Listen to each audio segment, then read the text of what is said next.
কাতারের মতো বিশ্বসেরা sports facility পেলে আরও বেশি এগিয়ে যেত বাংলাদেশের ক্রীড়া অঙ্গন, মনে করেন প্রধান উপদেষ্টার সঙ্গে কাতার সফর করে আসা 4 নারী ক্রীড়াবিদ। কাতারে নারী ক্রিকেট উন্নতিতে অবদান রাখতে চান বাংলাদেশের সুমাইয়া শারমিনরা। মনির হোসেন খানের রিপোর্ট। এবারই প্রথম প্রধান উপদেষ্টার সফরসঙ্গী 4 নারী ক্রীড়াবিদ। কাতারের স্পোর্টস ফ্যাসিলিটি দেখে মুগ্ধ 2 ফুটবলার ও 2 ক্রিকেটার। নিজেদের অভিজ্ঞতার কথা জানালেন 4 ক্রীড়াবিদ। বাংলাদেশে ক্রিকেট জনপ্রিয়তার শীর্ষে, সেই তুলনায় কাতারে ক্রিকেটের প্রচলন নেই বললেই চলে। কাতারে নারী ক্রিকেট শুরু করতে প্রয়োজনে সাহায্যের হাত বাড়াতে চান সুমাইয়া শারমিনরা।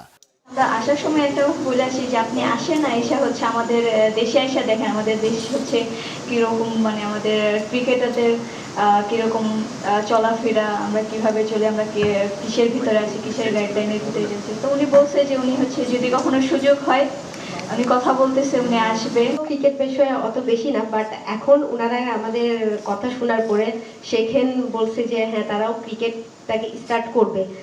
তারা এখন বর্তমানে আপনার ক্রিকেট স্কুল লেভেলে শুরু করেছে।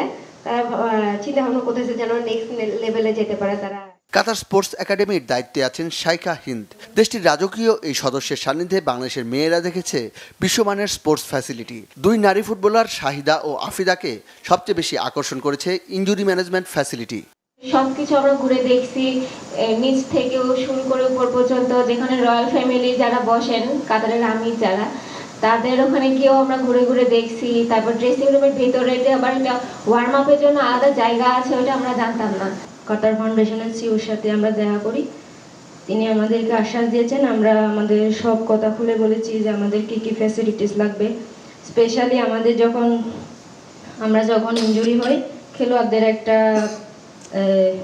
আমাদের বাংলাদেশের তেমন একটা ফ্যাসিলিটিস থাকে না। তো প্রধান উপদেষ্টার উপপ্রেস সচিব আজাদ মজুমদার জানান, বাংলাদেশের ক্রীড়াক্ষেত্রে উন্নয়নে সব ধরনের সহায়তা দেওয়ার আশ্বাস দিয়েছে কাতার। ক্রীড়াঙ্গনের অনেক ক্ষেত্রে তাদের বিনিয়োগ আছে এবং আমরা বিশ্বাস করি যে এই সফরের মধ্যে দিয়ে তাদের সাথে যে যোগাযোগটা স্থাপিত হলো, এই যোগাযোগের ধারাবাহিকতায় ভবিষ্যতে আমরা তাদের কাছ থেকে ক্রীড়াক্ষেত্রে অন্তত খুব সিগনিফিক্যান্ট কিছু সহযোগিতা পাবো। সরকার প্রধানের সঙ্গে ক্রীড়াবিদদের সফর ভবিষ্যতেও অব্যাহত থাকবে বলে জানান আজাদ মজুমদার। সাধারণত আমাদের মনির হোসেন খান, বাংলা ভিশন, ঢাকা।